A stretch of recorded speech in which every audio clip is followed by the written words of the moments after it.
when Musa, who is the prophet most told of in the Quran, because he represents this eternal struggle between the Pharaonic model and the Mosaic model, the model of liberation and the model of control. And the struggle still goes on. When he was told to go to Pharaoh, he said, "Idhab anta wa akhuka bi'ayati." Go, you and your brother, with my son. "Idhab ila Fir'auna innahu tagha." Go to Fir'aun because he has transgressed the boundaries. And one of the beauties of the Quran, it never goes into details. It always leaves this kind of veiling, because the details become very disgusting of what people do, the details of their crimes. We don't want to know the details. إِنَّهُ طَغَى فَقُولَا لَهُ قَوْلًا لَيِّنًا. And speak to him gently. Speak to him gently. لَعَلَّهُ يَتَذَكَّرُ أَوْ يَخْشَى. That perhaps he might recollect and have awe of his Creator. This is Moses, the prophet, speaking to Pharaoh, the worst tyrant in the world at his time, and one of the worst in the history of human civilization. A man who said, "Ana rabbukum al-a'la," a man who claimed to be God. And yet the Quran says, speak to this man who's claiming to be me gently. قُولَ لَهُ قَوْلًا لَيِّنًا. Why? لَعَلَّهُ يَتَذَكَّرُ وَيَخْشَى. قَالَ رَبَّنَا إِنَّنَا نَخَافُ أَنْ يَفْرُطَ عَلَيْنَا. We have fear that he will do terrible things to us.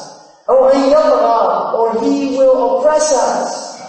So this is the human fear of opposing power. There is that fear. قَالَ لَا تَخَافَا. Have no fear. Have no fear. إِنَّنِي مَعَكُمَا أَسْمَعُ وَأَرَى. I am with you. I hear and I see. فَأْتِيَاهُ فَقُولَا إِنَّا رَسُولَ رَبِّكَ فَأَرْسَلْ مَعَنَا بَنِي إِسْرَائِيلَ. Go to him and say, give us the children of Israel, وَلَا تُعَذِّبْهُمْ, and don't persecute them.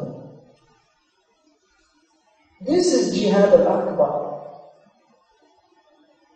The Quran didn't say create a little cell and go and blow up the pyramids, and after you do that, assassinate the head of state, and do this all furtively and secretly, and don't tell anybody. It said, go and declare your truth.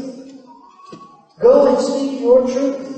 Why? Because don't despair of the mercy of your Lord, even in your enemies.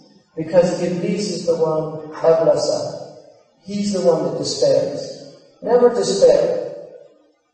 The Prophet ﷺ said, أحبب حبيبك هونا ما عسى أن يكون بغيضك يوما ما وأرجم بغيضك هونا ما عسى أن يكون حبيبك يوما ما.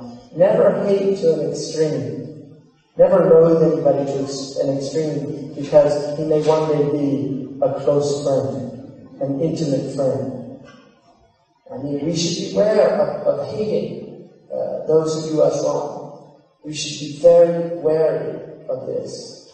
And I'm not saying not to feel righteous indignation, because that is a gift from God. But righteous indignation is not anger and hatred. It's something that emerges in the soul when you see wrong, and it causes you to right that wrong in the appropriate way. And that is the message of Islam. Righting wrongs in the appropriate way. It's not blowing up indiscriminately. It's not killing people that you don't know whether they're for you or against you. It's acting civilly, it's acting according to the law. And when we do fight, we fight with the rules of engagement. We're not utilitarians. We're not people that believe that the end justifies the means. We're people that believe if the end is noble, then the means must be noble to achieve that end. Assalamu alaikum.